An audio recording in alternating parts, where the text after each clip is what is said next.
Good morning, everybody. Welcome for those that are here to another LinkedIn Live with me. I run these every Wednesday at 11 a.m. and really it's just to give you a bit of value and information when it comes to why the comment section in social media is so important. And every week these are pretty 10-15 minutes. This week's going to be a little bit different. I'm going to try something. So we're going to do the presentation, which is going to be sort of 10-12 minutes. And then after that, I'm actually going to give you an example of a live account, someone that's using Rupert, and actually just show you how it works. A lot of people ask me the question, sort of, what is Rupert? Although we know what it does, how does it work? So I thought it'd be really interesting to just show you guys that stays to the end anyway, an actual idea of someone that is using Rupert. And I think I'm going to give you the example this week of a blanket firm called Lola Blankets, who are based in the US, have been using Rupert for about a month now. So yeah, but I'll show you that in the end. So today we're going to be discussing the role of automation in scaling socials. And I know I get asked this question a lot. Is automating going to affect the algorithm? Is it going to affect your results? And we'll run through that today. And the answer, really, short answer is not really. Automating processes to save time, reduce costs, and effectively enhance productivity, which is what we're all trying to do. So if my blinker works, no, it's not working. Great. There you go. So I always start every week with a stat, and this is just to put into context of how important this comment section is within our socials. And this week is 71% of shoppers who get good help from a company on social media will tell their friends shop there too. It's a referral. Referrals are so important to businesses, whether you're B2B, B2C, whether you're a local cafe, does not matter. When people are referring you in, the more than likely you're going to make that conversion, or they're going to go and use your products and service. So it's free. It's a free acquisition, which is what I call it. So especially when people are tagging you in their ads, your socials, you should be jumping on those and actually responding to those and getting them into your sales cycle, rather than just leaving them or doing like most people do, just quick emoji, or like a lot of people do, just neglect them in total. And here's some examples of this. You'll see here that this is a what's the word I'm looking for? A jewelry brand. And when you look, actually, this was a paid ad. And again, I speak a lot about paid ads, but you'll see here that loads of people were tagging their friends in, but no one was responding. You know, in this brand here, they weren't a huge brand. They're a small, small brand. I would be jumping all over that. You know, they should be acquiring customers via social, which clearly they're trying to do because they're running paid. They could acquire even more by just responding to their comments. And that's really, really good example of a brand that, unfortunately, have just missed the mark a little bit. But again, it's time to resource. So it might be something that automation can be pulled into their own business. So how can automation impact your socials and ultimately your bottom line and business? So I put this into three. So the first one is increased efficiency and time saving. So things like, there's a lot of repetitive tasks when it comes to social media. So you've got things like posting. If you're using a social scheduling tool, setting them up on there, general monitoring, looking at the data, what's working, what's not, reverse engineering what you should be doing, what you shouldn't be doing, which is time consuming. But actually using things like social scheduling tools is freeing your team's focus. And it's great because actually you can start looking at the more sort of strategic activities. So you can start actually looking at that data in more detail and saying, okay, well, if this type of content is getting more reach and more conversions, well, actually we should reverse engineer that and create more of it, opposed to just sort of being in the mire and just doing the do all the time. Responding to comments, building communities, analyzing performance if you're running paid. Automation helps you with that. And I get a lot of questions when it comes to social scheduling tools, which is, does it affect my results? Now, I've tested this over a good few years on my own accounts, on client accounts. I can see there's a slight reduction when it comes to things like reach and engagement. But for the time you're saving as a brand, I don't believe that it's worth not scheduling your posts on a Hootsuite, a Buffer. For me, it just makes total sense to still do that. If I use our own socials as an example, we do a lot of video content here. We do a weekly vlog, and on that we cut it up into 10 to 40 second video videos, short form content, and we put that across YouTube Shorts. We put it across Instagram, TikTok, Facebook, and we get a huge volume of reach across all those channels. But we were only able to do that because of we use Post Planner. And the reason why I like Post Planner is because you can bucket the content up into those buckets. And then once you've actually sort of finished that bucket, you can just start the bucket again. So if you're getting answered or asked the same questions every single time, whether it be a customer service question or product question, you can just start the bucket again and go again, which is really, really, for me, it's so valuable. And again, if you're not using a social scheduling tool, I'd recommend that you do. The second one is cost reduction and scalability. Businesses can reduce the need for larger teams managing day-to-day social media operations. And obviously this is a cost. And the efficiencies that are absolutely huge. So things like Post Planner, all these social scheduling tools, that you don't need someone doing that every single day. Then you can have someone do it pretty one day a month and it's done for the month, which is great. So again, in terms of that cost reduction, it's huge. And the third one is enhanced consistency and performance. Automated tools ensure a consistent posting schedule. And we're seeing at the moment, our YouTube channel is growing in terms of views huge. This month we've already hit something like 30,000 views, and we're only sort of mid month. Last month we only did about 15,000. So that consistency is really helping our performance. And obviously ultimately we're here for ROI and conversion. So the more consistent you are, the more people will see you, the more eyeballs that will see your product and service, the more return you'll get and the more conversions you'll get. A brand that does the consistency really well, and I get my words out today, is a brand called, as we all know them, Huel. I speak about them a lot because I think they do it very, very well. And I think I've mentioned this a lot of times. They're very unapologetic in terms of what their responses are, but they're great. The good, the bad, the ugly, they respond to all of them. And actually from a trust perspective, they do so well on socials for that reason. So strategies for effective content management. Now, these are 3 tips that you can take away and you can implement in your business today, typically for free. Some of these might cost, but again, there'll be quite a small cost, but I'd recommend you actually going away and implementing some of these if you're using social media for either paid or organic and you're getting comments. So the first one is maintain a personal touch. Automation should not replace human interaction. I'm a big believer of that. But you must ensure you're regularly reviewing and personalizing those responses, especially when you're responding to comments, especially when it comes to things like customer inquiries, because it's so important that you sort of maintain that authenticity. And a lot of brands, we've seen them sort of copy and paste responses, and we know it's a copy and paste job because they've done it for loads of them. There's no personal touch there at all. So try and maintain that. And it is hard to do when you've got a vast amount of comments. Without pitching Rupert, but one of the features of Rupert is every single response is unique that it creates, and I'll show you that at the end of the presentation today. The second one is prioritize data security. So many automation tools require access to social media accounts. You need to make sure that you're using trusted platforms. I know that sounds crazy, but there's a lot in there that are just the security levels are quite low.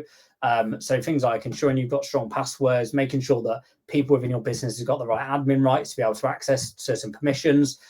I know that sounds quite boring, but actually making sure that people within your organization have got those right permissions are really, really important. If someone leaves, make sure that they're removed and that the admin, if they've got admin rights, to be removed and actually added on to whomever it is. If you're a brand owner, my recommendation would be to do it today.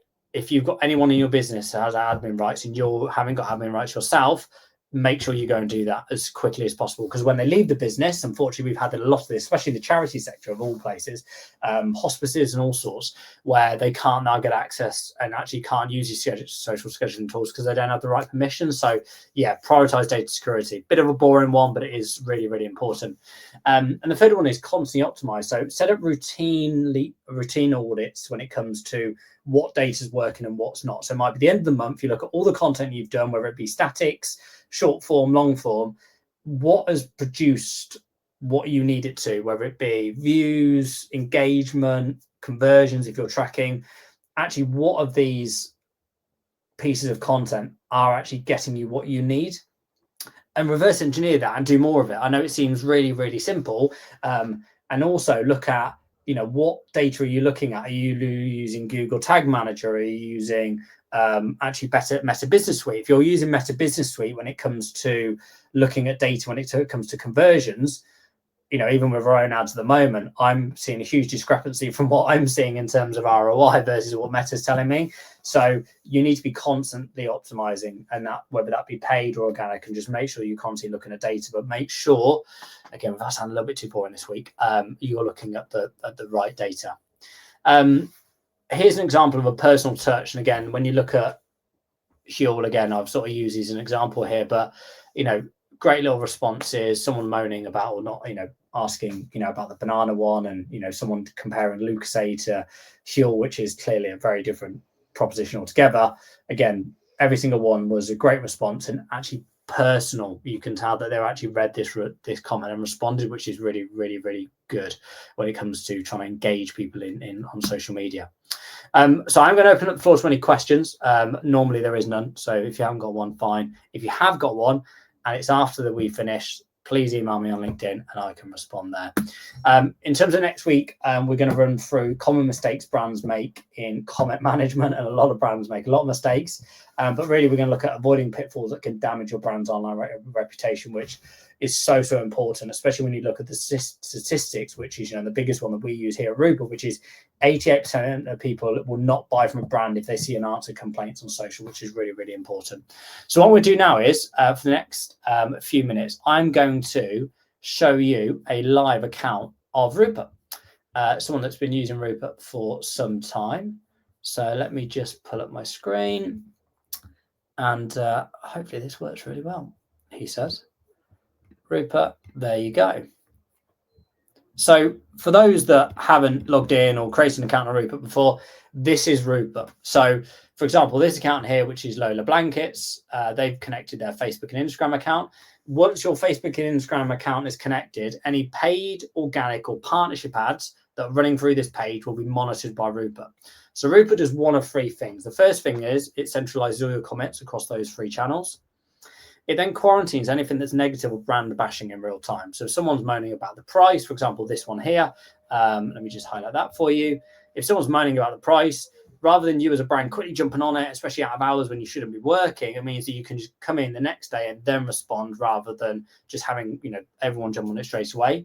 And the third thing, it'll help you respond using one of our AI styles, which I'll show you in a second. So if you look at this particular client, they've had 60 comments quarantined in the last 7 days, which is brilliant. Their average response time is less than an hour, which is very, very good for the ones they've responded to.